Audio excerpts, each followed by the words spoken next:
একটা অর্জন আসে মানুষের জীবনে একটা সিদ্ধান্তের মধ্য থেকে। আর সেই সিদ্ধান্তটা নিতে আমরা কত দেরি করে ফেলি, তাই না? আমরা ভাবি মানুষ কি ভাববে, আমরা ভাবি আত্মীয়স্বজন কি বলবে, আমরা ভাবি পাড়া প্রতিবেশী কি বলবে। তারা তো বলেই যাবে, কিন্তু আমাদের জীবনটা কয়েক মুহূর্তের, কয়েক ঘন্টার, কয়েক দিনের।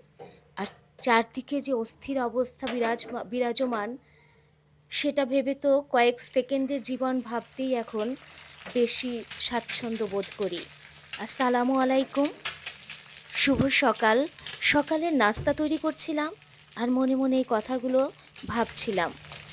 অনেক দিন ভিডিও দিতে পারছিলাম না, একটু সমস্যার মধ্যে ছিলাম।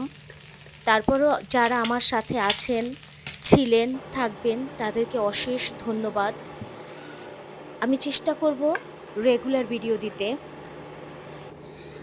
সকালের ব্রেকফাস্টটা আমি সাধারণত যখন যেটা হয় সেটা একটু সুন্দরভাবে সাজিয়ে গুছিয়ে খেতেই পছন্দ করি। আমি মাঝে মাঝে পান্তা ভাত দিয়েও আর সকালের ব্রেকফাস্টটা করি, তখনও সেটা খুব সাজিয়ে গুছিয়ে সুন্দরভাবে করার চেষ্টা করি। আর আজকে আমি ব্রেকফাস্ট করছি আম, আনারস, কলা, একটা ডিম, রুটি, এগুলো দিয়ে।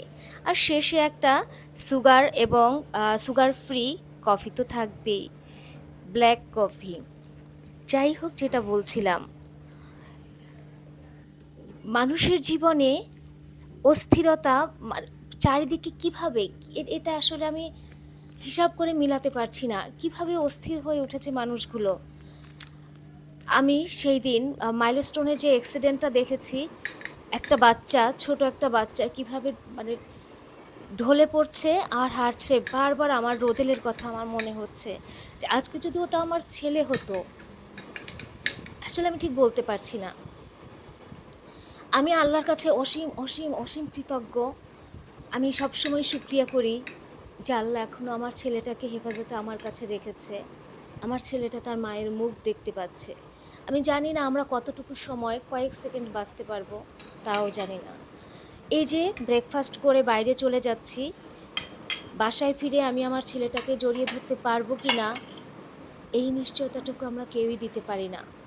হ্যাঁ, এটা ঠিক, মৃত্যু, জন্ম মৃত্যু এগুলো আল্লাহর হাতে। তারপরে ওই অস্থিতিশীল পরিবেশে মানুষ যেন একটু বেশি অসুস্থ হয়ে পড়ছে, মানুষ যেন নিজের বিপদটা নিজেই ডেকে আনছে। তো আমার ব্রেকফাস্টটা শেষ, আর ব্রেকফাস্টটা করেই আমি এখন সব শেষে যেটা খেয়ে নেই সেটা হচ্ছে একটা ব্ল্যাক কফি। আগে আমি দুধ চা খেতাম, এখন সেই অভ্যাসটা একেবারেই ত্যাগ করেছি। আমি চেষ্টা করব রেগুলার ভিডিও দিতে। সবাই ভালো থাকবেন, আল্লাহ হাফেজ।